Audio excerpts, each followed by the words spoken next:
الحمد للہ رب العالمین والصلاة والسلام علی رسولہ الکریم اما بعد۔ اللہ تبارک و تعالیٰ پر حمد و ثنا اور اس کے نبی پاک صلی اللہ علیہ وسلم پر بے شمار بے حد درود و سلام کے بعد، محترم ناظرین، نبوی وصیتیں کے نام سے اس سلسلہ وار پروگرام میں ہم آپ کی خدمت میں حاضر ہیں۔ السلام علیکم ورحمۃ اللہ وبرکاتہ۔ ناظرین کرام، رسول اللہ صلی اللہ علیہ وسلم نے ہمیں دوسروں سے گمان کرنے سے کیا ہے روکا ہے، اور جس گمان سے آپ صلی اللہ علیہ وسلم نے ہمیں روکا ہے وہ برے گمان سے، سوء ظن سے آپ صلی اللہ علیہ وسلم نے ہمیں کیا ہے روکا ہے، اور یہ آپ کی نصیحت اور وصیت اس امت کو ہے۔ متفق علیہ روایت ہے، یعنی بخاری اور مسلم میں یہ روایت موجود ہے۔ حدیث کے راوی حضرت ابو ہریرہ رضی اللہ عنہ ہیں، فرماتے ہیں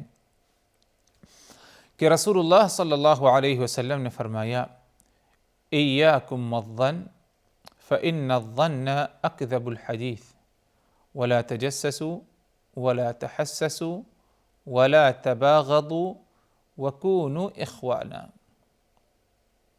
حدیث کا مفہوم اس طرح: ایاکم والظن، ہمیشہ تم سوء ظن سے ہوشیار رہنا، اس سے اپنے آپ کو دور رکھنا، کسی سے برا گمان نہ کرنا۔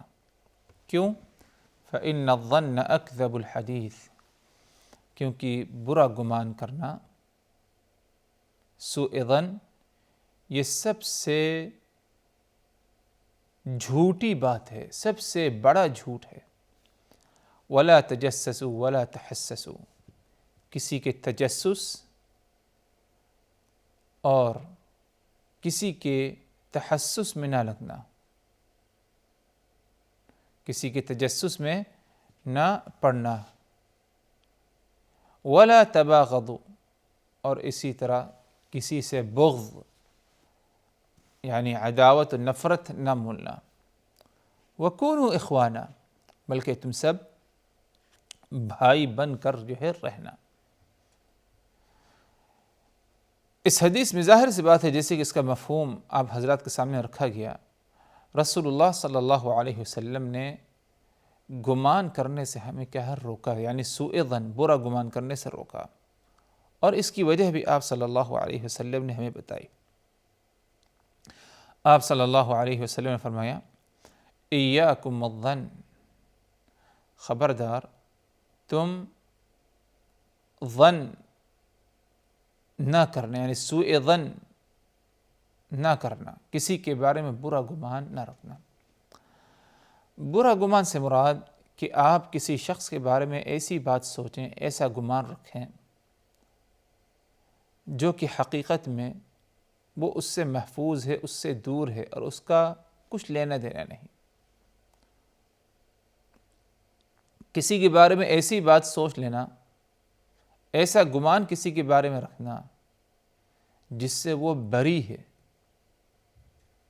ایک شخص مسجد کے بازو میں رہتا ہے، ایک شخص مسجد کے بازو میں رہتا ہے، اور اس کا معمول تھا مسجد میں آنے کا، جماعت کے ساتھ نماز ادا کرنے کا، پہلی صف میں رہتا تھا، تکبیر تحریمہ کے ساتھ نماز ادا کرتا تھا، لیکن اچانک وہ غائب ہو جائے مسجد میں، لیکن وہ اپنے گھر میں موجود ہے، اس پر آپ کو یقین ہے۔ اب ادھر یہ گمان کرنا کہ اس نے نماز کو ترک کر دیا، یہ درست نہیں ہوگا آپ کے لیے، یہ برا گمان ہے۔ آپ کو کیا معلوم کہ جو ہے اس نے نماز کو ترک کر دیا؟ ہو سکتا ہے اس کے ساتھ کوئی مجبوری ہو، بیماری ہو، ایسا مرض ہو، ایسی بیماری ہو کہ مسجد میں حاضر نہیں ہو سکتا وہ، یا کوئی اور جو ہے شرعی عذر اس کے ساتھ ہو۔ تو اسی لیے یہ کہہ دینا کہ اس نے نماز کو ترک کر دیا، بے نمازی ہو گیا، یہ کیا ہے؟ برے گمان میں شمار ہے۔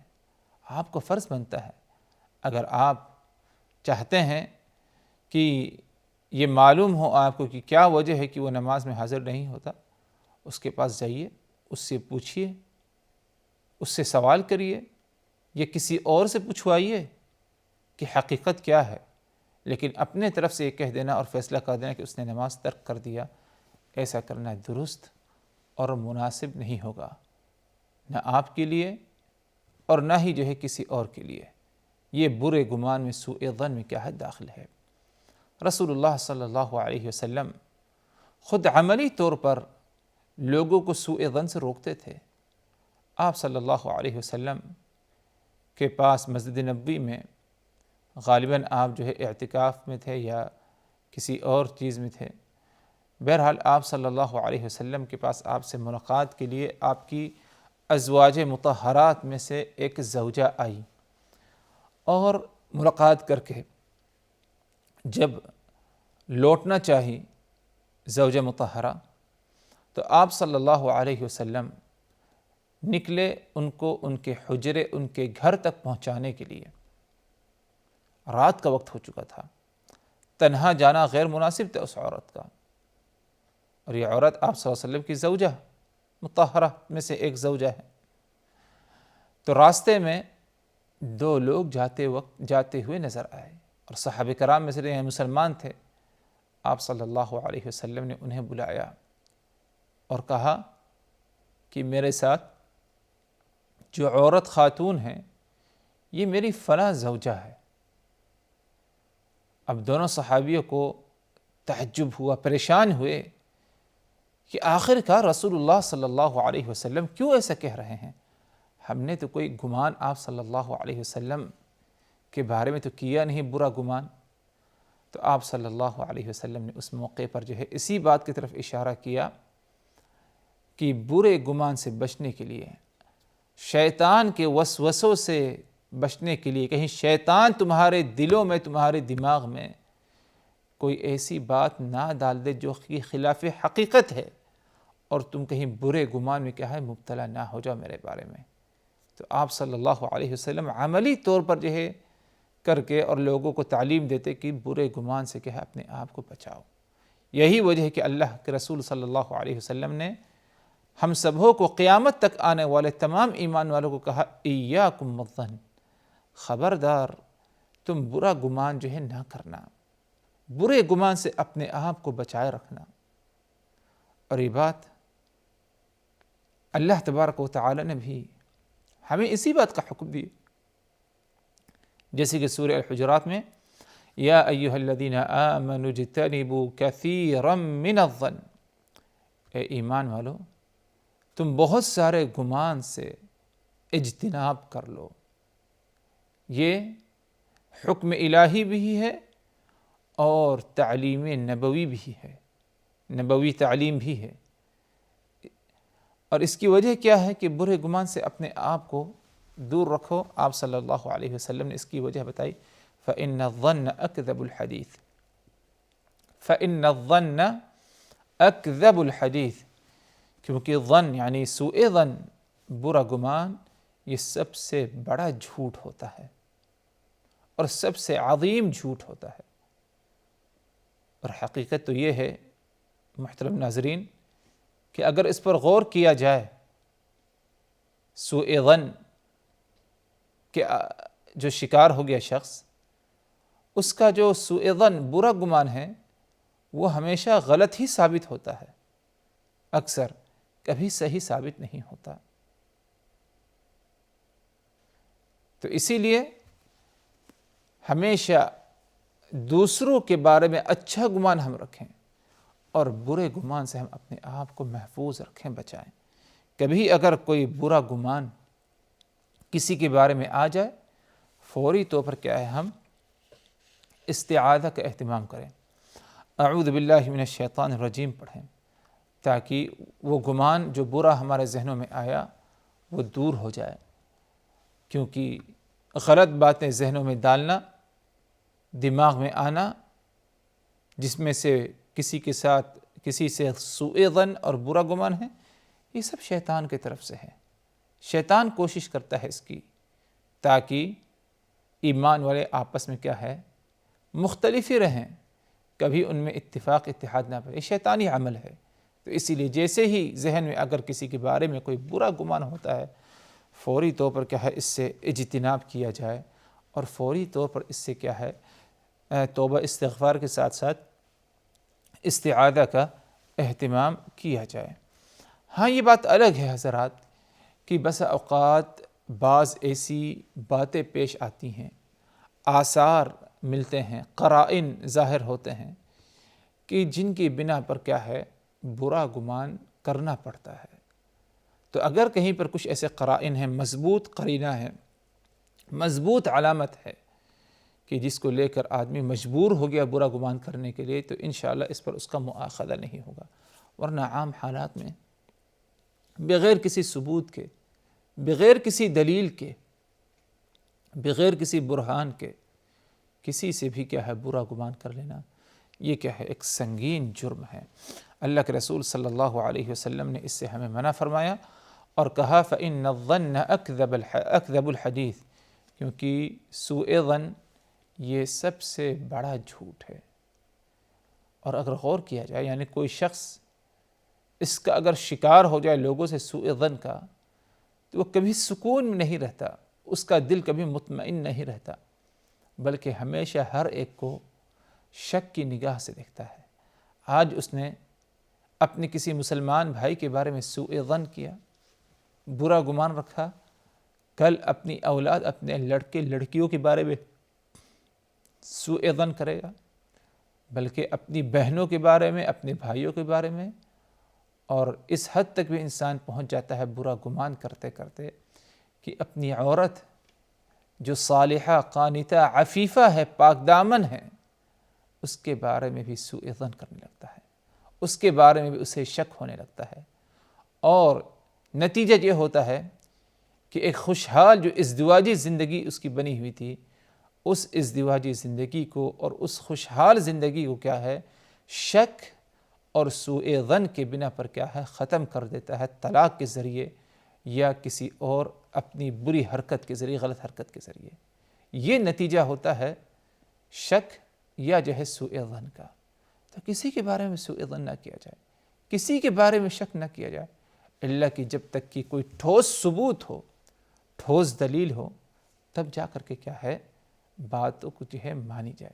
ورنہ جب تک کہ کوئی دلیل نہیں، کوئی ثبوت نہیں، ہمیں جو ہے ہر ایک کے بارے میں اچھا گمان رکھنا ہے، ہر ایک کے بارے میں کیا ہے اچھا سوچنا ہے۔ اور جیسے کہ اشارہ کیا گیا کہ آج انسان عام لوگوں کے ساتھ سوء ظن، ان کو شک کی نگاہ سے دیکھتا ہے، آہستہ آہستہ انسان اتنا زیادہ اس بیماری اور اس برائی کا شکار ہو جاتا ہے کہ اپنے گھر کے افراد کو بھی کیا ہے اس سے نہیں، اپنے گھر کے افراد کو بھی ملوث کرتا ہے، اور ان سے بھی غلط گمان، غلط سوچ اور شک کی نگاہ سے اپنے گھر کے افراد کو بھی کیا ہے دیکھنے لگتا ہے۔ تو اللہ کے رسول صلی اللہ علیہ وسلم فرمایا ایاکم الظن فإن الظن اکذب الحدیث، خبردار تم بدگمانی نہ کرنا، کیونکہ بدگمانی سب سے بڑا کیا ہے جھوٹ ہے۔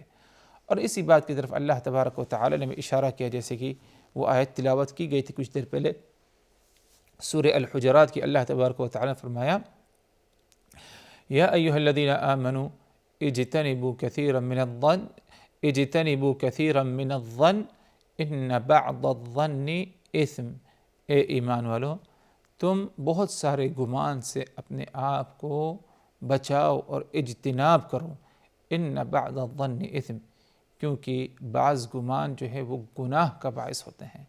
یعنی سوء ظن اور تمہارا گمان غلط ثابت ہوتا ہے، یہ سب کیا ہے گناہ میں اور اثم میں کیا ہے یہ داخل ہے۔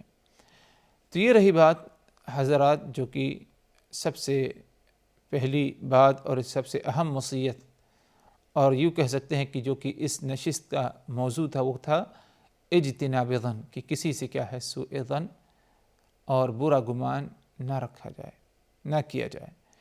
اور جو حدیث پڑھی گئی تھی آپ حضرات کے سامنے، اسی حدیث میں آگے آپ صلی اللہ علیہ وسلم نے فرمایا وَلَا تَجَسَّسُوا وَلَا تَحَسَّسُوا، کسی کی ٹوہ میں نہ پڑ جاؤ اور کسی کا تجسس نہ کرو۔ یعنی تجسس اور ٹوہ سے مراد یہ کہ تمہاری کوشش رہے کہ اس کی جو پوشیدہ معاملات ہیں اس تک پہنچنے کی، اور وہ تمہیں اس کی اجازت نہیں دیتا، تو کسی کے تجسس نہ کرو اور کسی کے ٹوہ میں کیا ہے نہ لگ جاؤ۔ اس سے اللہ کے رسول صلی اللہ علیہ وسلم نے منع فرمایا ہے، کیونکہ انسان اسے ناپسند کرتا ہے کہ اس کے ٹوہ میں کوئی لگ جائے یا اس کا کوئی تجسس کرے۔ انسان فطری طور پر اسے کیا ہے ناپسند کرتا ہے۔ تو اگر انسان اس کو ناپسند کرتا ہے، اس کے طرف سے اجازت نہیں، تو ہمیں کیا ضرورت کہ کسی کے تجسس میں لگ جائیں یا کسی کے ٹوہ میں ہم جو ہے پڑ جائیں۔ ورنہ اگر تجسس ٹوہ میں اگر پڑ گئے تو انسان بہت ہی برے راستے پر بھی جو ہے جا سکتا ہے۔ یعنی اللہ کے رسول صلی اللہ علیہ وسلم کی وعید ہے اس شخص کے بارے میں جو کان لگا کر دو لوگوں کی باتیں سنتا ہے۔ کہیں پر دو لوگ آپس میں بات کر رہے ہیں یا گروہ ہے اور چاہتے ہیں کہ یہ شخص جو ہے ہماری باتوں کو نہ سنے، لیکن اس کے باوجود کان لگاتا ہے، گزرتے ہوئے آتے ہوئے پردے کے پیچھے سے معلوم کرنے کی کوشش کرتا ہے کہ اس مجلس میں کیا بات ہو رہی ہے، یہ دو لوگوں کے درمیان کیا بات ہو رہی ہے۔ ایسے شخص کے بارے میں رسول اللہ صلی اللہ علیہ وسلم نے وعید سنائی۔ کیوں وعید؟ کیونکہ یہ تجسس اور تحسس میں کیا ہے داخل ہے، اور یہ ایک سنگین کیا ہے جرم ہے۔ اور جس طرح رسول اللہ صلی اللہ علیہ وسلم نے اس سے ہمیں منع فرمایا اس حدیث میں، اللہ تبارک و تعالی نے بھی قرآن مجید میں ہمیں تجسس اور کسی کی ٹوہ میں پڑنے سے اللہ رب العزت نے بھی ہمیں منع فرمایا اور کہا وَلَا تَجَسَّسُوا، کہ تم تجسس نہ کرنا۔ اور یہ تجسس کرنے سے دشمنی ہوتی ہے، بغض، عداوت، ایک دوسرے کی کیا ہے نفرت ہوتی ہے۔ اسی لیے اس کے بعد آپ نے فرمایا وَلَا تَبَاغَضُوا، اسی حدیث میں کہ تم بغض اور عناد اور ایک دوسرے سے نفرت نہ کرنا۔ آخر میں فرمایا آپ صلی اللہ علیہ وسلم نے اس حدیث میں وَكُونُوا إِخْوَانًا، تم بھائی بھائی بن کے رہنا، بھائی بھائی بن کے رہنا۔ اس کا تقاضا یہ ہے بھائی چارگی کا کہ کسی سے کوئی برا گمان نہ رکھے بلکہ اچھا گمان رکھے، کسی کی ٹوہ، کسی کا تجسس میں نہ لگے، اور نہ کسی سے بغض اور نفرت کرے، بلکہ دل صاف رہے، ہر ایک سے اچھا گمان رہے، ہر ایک کی عزت کی جو ہے فکر ہونی چاہیے۔ یہ ہے مطلب وَكُونُوا إِخْوَانًا، کہ تم آپس میں بھائی بھائی بن کے رہو۔ اللہ تبارک و تعالی ہم سبھوں کو ایک دوسرے سے ہمیشہ اچھا گمان رکھنے کی توفیق دے، اور برا گمان، غلط گمان کرنے سے اللہ تبارک و تعالی ہمیں اجتناب کرنے کی کیا ہے توفیق دے۔ وآخر دعوانا ان الحمد للہ رب العالمین، والسلام علیکم ورحمۃ اللہ وبرکاتہ۔ صلی اللہ علیہ وسلم، صلی اللہ علیہ وسلم۔